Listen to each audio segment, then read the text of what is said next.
Haleluya.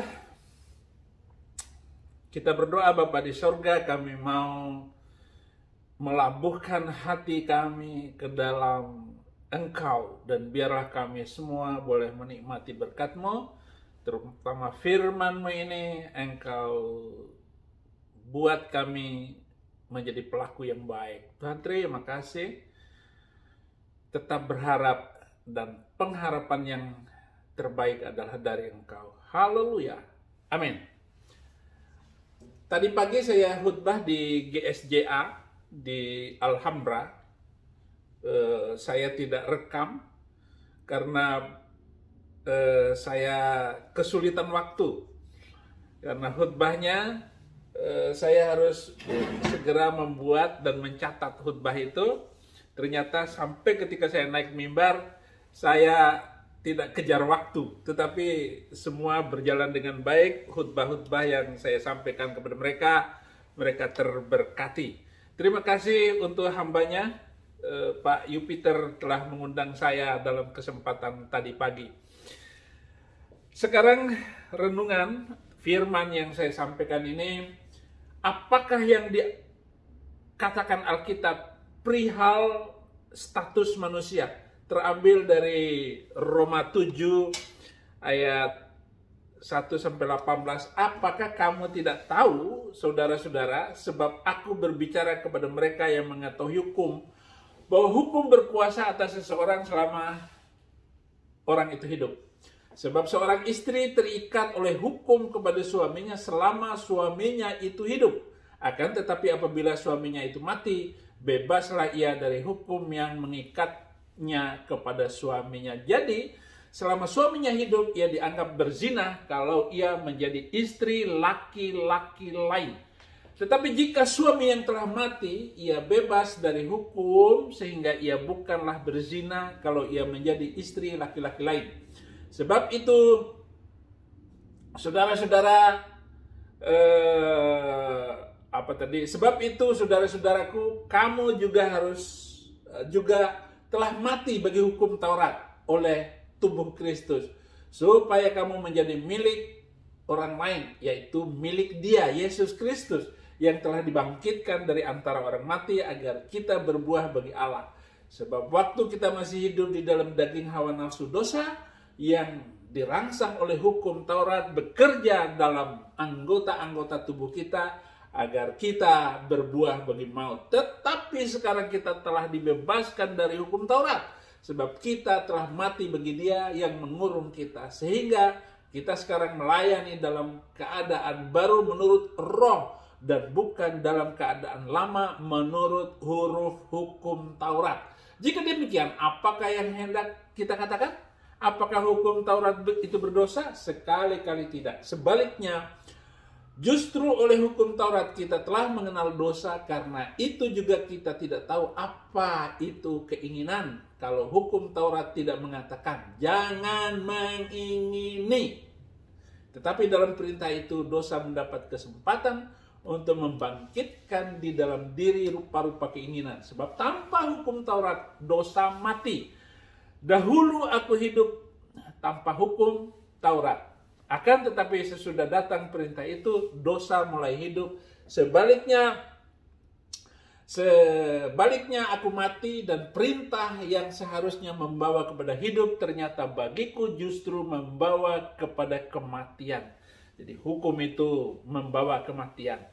Sebab dalam perintah itu dosa mendapat kesempatan untuk menipu aku, dan oleh perintah itu membunuh aku. Jadi hukum Taurat adalah kudus, dan perintah itu juga adalah kudus, benar, dan baik. Jika demikian, adakah yang baik itu menjadi kematian bagiku? Sekali-kali tidak. Nah, ini logikanya, falsafahnya tinggi. Tetapi supaya nyata bahwa ia adalah dosa, maka dosa mempergunakan yang baik untuk mendatangkan kematian bagiku. Supaya oleh perintah itu dosa lebih nyata lagi keadaannya sebagai dosa. Sebab kita tahu bahwa hukum Taurat adalah rohani, tetapi aku bersifat daging, terjual di bawah kuasa dosa. Sebab apa yang diperbuat aku tidak tahu, karena bukan yang kukehendaki yang aku perbuat, tetapi apa yang aku benci itulah yang aku perbuat. Jadi Jika aku berbuat apa yang tidak aku kehendaki, aku menyetujui bahwa hukum Taurat itu baik. Kalau demikian, bukan aku lagi yang memperbuatnya, tetapi dosa yang ada di dalam aku. Sebab aku tahu bahwa di dalam aku, yaitu di dalam aku sebagai manusia, tidak ada sesuatu yang baik. Sebab kehendak memang ada di dalam aku, tetapi bukan hal berbuat apa yang baik. Panjang masalah firman ini kepada kita semua, saudara-saudara, karena panjangnya ayat ini saya mau menjelaskan sedikit. Hukum Taurat itu adalah huruf hukum. Huruf hukum itu akan mematikan. Tetapi karena kita hidup di dalam program yang baru, hidup yang baru di dalam Yesus Kristus, kita sudah tidak lagi mengenal dosa itu, dan Yesus adalah penebus. Oleh karena itu, terima Yesus Kristus sebagai Tuhan dan Juru Selamat. Anda tidak perlu lagi ribut masalah hukum itu. Nanti cucinya begini, kumur-kumur, wajahnya begini, bagaimana yang benar. Itu gak perlu lagi, buang itu hukum, kacau semuanya. Tetapi bagaimana di dalam hati kita ini ada Kristus. Tuhan yang hebat dan baik itu akan menolong Anda. Sehingga kita tidak perlu lagi hukum-hukum jengkang-jengking gitu. Pujilah Dia dengan hatimu. Ya, harus pakai kalung salib, nggak perlu. Harus pakai jas, nggak perlu. Apa yang ada di tubuhmu itu pakailah, datanglah kepada Tuhan. Dia tidak melihat pakaianmu, tidak melihat uangmu, persembahanmu. Dia melihat hatimu karena ingin menyembah Dia. Jadi tidak perlu lagi dengan hukum-hukum macam begitu. Dan kita melayani bukan dengan daging, tetapi melayani dalam roh. Allah itu roh. Kita harus menyembahnya dalam roh dan kebenaran. Benar menyembahnya. Kalau Anda, ya kita ini terikat dengan hukum ini.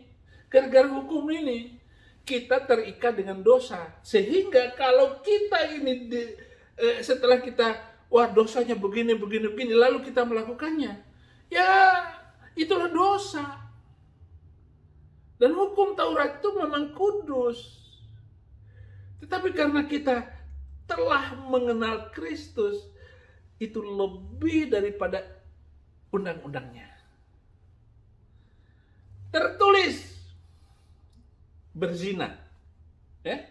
Tetapi kalau kita memandang wanita dengan nafsu, itu sudah berzina dengan mata. Jadi Kristus itu mengajar yang demikian. Oleh karena itu, pahami perasaan hatimu untuk melayani Tuhan lebih hebat lagi. Nah, saudara-saudara, dalam kitab Roma pasal 7 ini, Rasul Paulus menggambarkan manusia dalam berbagai status. Manusia biasa, manusia badaniah, manusia rohani. Manusia biasa adalah mereka yang belum diselamatkan. Ya, orang Bima semuanya belum diselamatkan. Ya, orang Makassar, emaknya saja kasar, bagaimana bapaknya? Emaknya saja kasar, bagaimana paknya? Kapok mulu, kapan?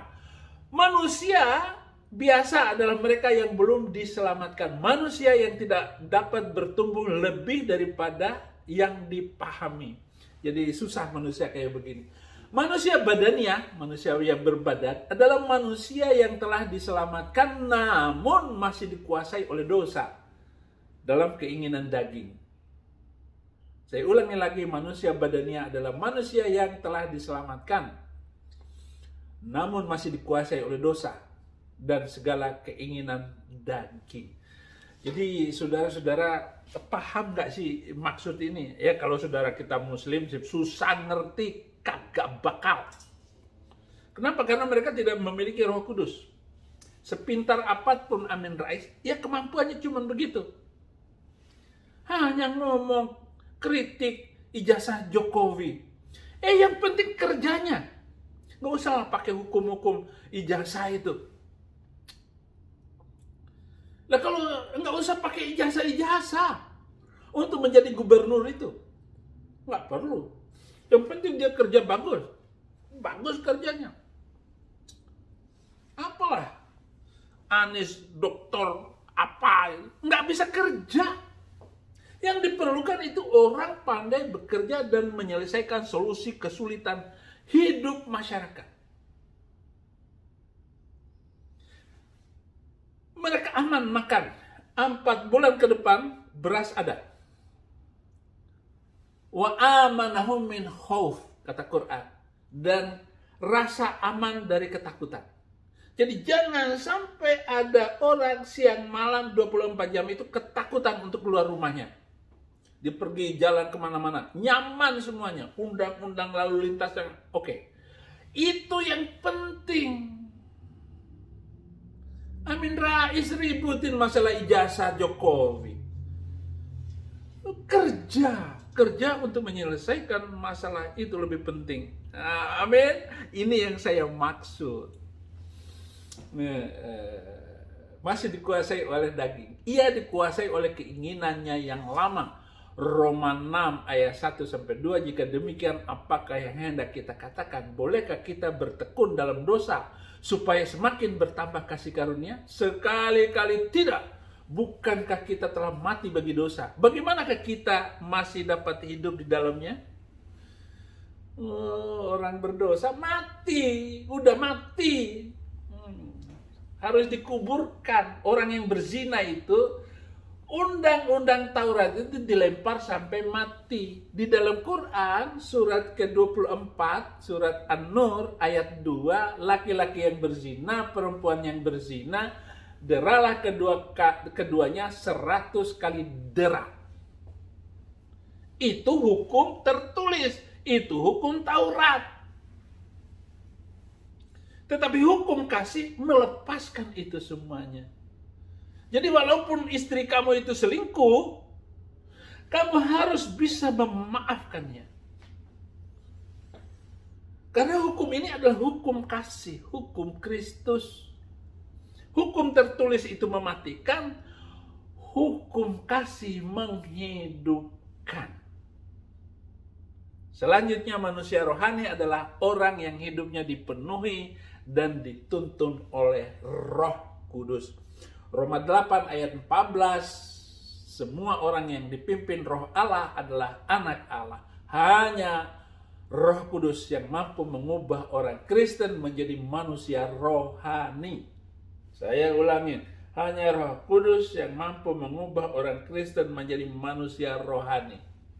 Manusia rohani ini ya seperti Petrus, guru, berapa kalikah saya mengampuni orang yang bersalah kepada saya? 7 kalikah?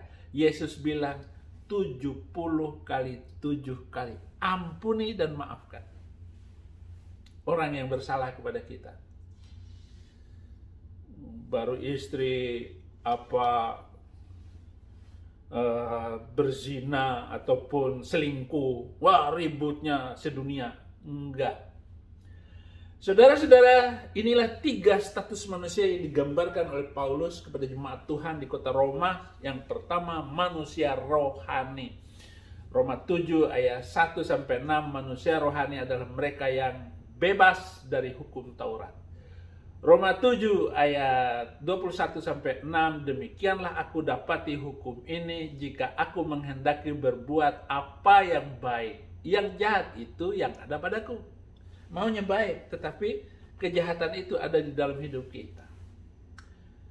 Sebab di dalam batinku aku suka akan hukum Allah, tetapi di dalam anggota-anggota tubuhku aku melihat hukum yang lain yang berjuang melawan hukum akal budiku dan membuat aku menjadi tawanan hukum dosa yang ada di dalam anggota-anggota tubuhku. Karena digerakkan oleh otak hatinya ini, gua gebugin lo, gua habisin lo. Itulah. Aku manusia celaka, siapakah yang akan melepaskan aku dari tubuh maut ini? Syukur kepada Allah oleh Kristus Tuhan kita. Jadi kita sekarang dengan akal budi aku melayani hukum Allah, tetapi dengan tubuh insaniku aku melayani hukum dosa. Hukum dosa itu apa? somat, dia berulang kali menista. Tetapi saya hanya menjelaskan apa yang tertulis. Oleh hukum ini, hukum yang dibuat oleh mereka, saya yang dihukum, somat enggak. Itu contohnya. Itu maksudnya tadi. Jadi seenaknya mereka yang mayoritas menguasai semuanya. Mulai dari penyidik, ya, sampai kepada jaksa, sampai kepada hakim. Bahkan kita tidak tahu hakim, pengacara yang membela kita menipu kita. Makanya jangan percaya bahwa saya misalnya, damai saja Saifuddin Ibrahim. Oke, damai, saya mau balik. Tapi tangkap somat. Begitu somat ditangkap, apa yang terjadi? Somat dibebas, saya masuk penjara. Inilah hukum kejahatan itu. Sehingga tidak ada seorang pun yang dapat memenuhi 10 hukum Taurat. Yesus yang telah menjadi dosa ganti kita supaya kita mendapat kebenaran Allah. 2 Korintus 5 ayat 21, dia yang tidak mengenal dosa telah dibuatnya menjadi dosa karena kita, supaya dalam dia kita dibenarkan oleh Allah. Tentang hukum dunia, saya masuk penjara, saya dikerjain di sana. Tapi yang membuat saya damai tetap karena Yesus. Bukan karena saya dapat uang, saya dapat teman, saya ditolong orang, ataupun saya berantem dengan 5 teroris. Itu bukan kaitannya. Artinya begini, jangan ada orang mengatakan Saifuddin Ibrahim masuk penjara itu karena menista Islam. Enggak ada kaitannya. Atau saya sendiri tidak boleh menyesal karena saya di penjara.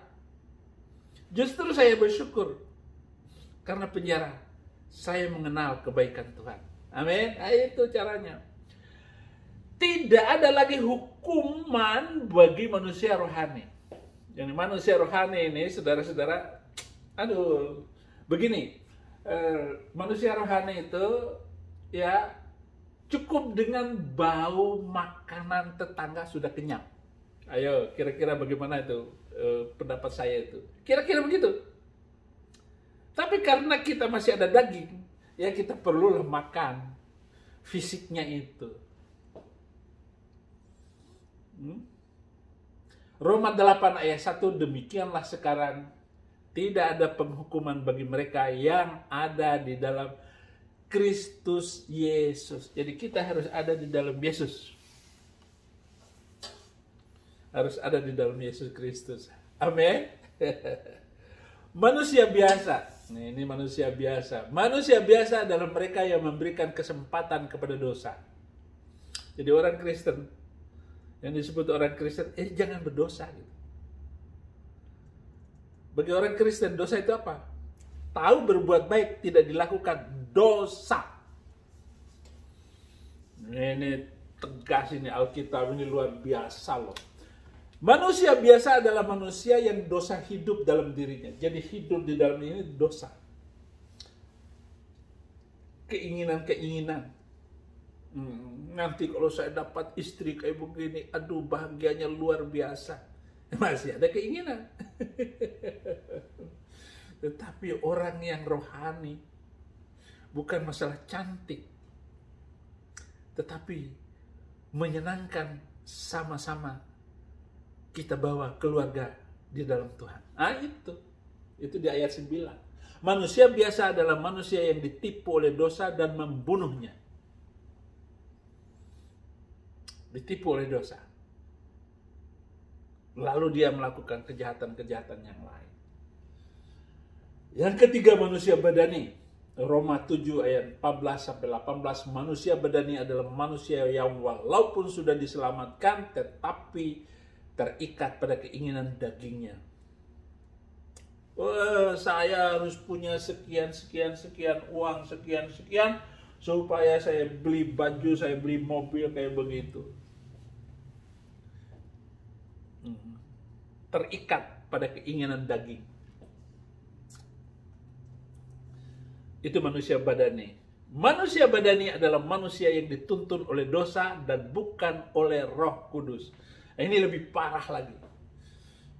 Menuntun orang itu dosa, pokoknya dosa. Bagaimana menipu orang itu, bagaimana sampai dia berani mencuri mobil, mencuri alat.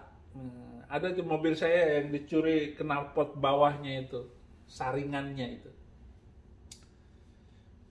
Ya, makanya dipasang di sekitar rumah ini, apa namanya, alarm. Itu manusia yang dituntun oleh dosa. Haleluya. Bapa di surga, bersyukur untuk firman-Mu dan kami boleh memahami kriteria-kriteria ini dan kami boleh semakin bertambah dan kokoh. Kami percaya bahwa inilah waktu-waktu kami memenangkan jiwa, membawa mereka kepada hidup yang benar, sehingga mereka menjadi manusia rohani. Terima kasih, tiada hari tanpa menginjil, tiada hari tanpa bersaksi. Bapa, mampukan kami menjadi pelaku-pelaku firman-Mu. Haleluya, sama-sama katakan amin.